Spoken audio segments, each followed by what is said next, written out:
zirvesi nazim açır kalbimini sevgi soraqlı. Her ismin kalbinde öz yeri taktı.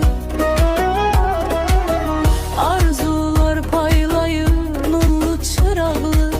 Gelsin dostlarının en xoşbəxt vaxtı. Ağa verdi ziba hidayet canım.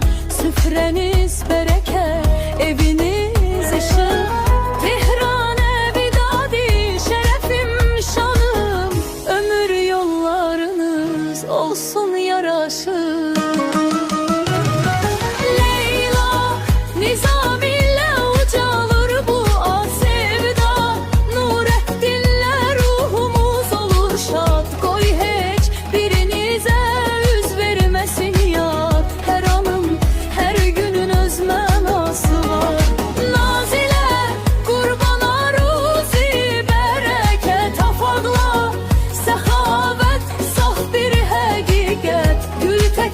Sultana sonsuz mehabbet, uzak hanif dostların ne sedası var.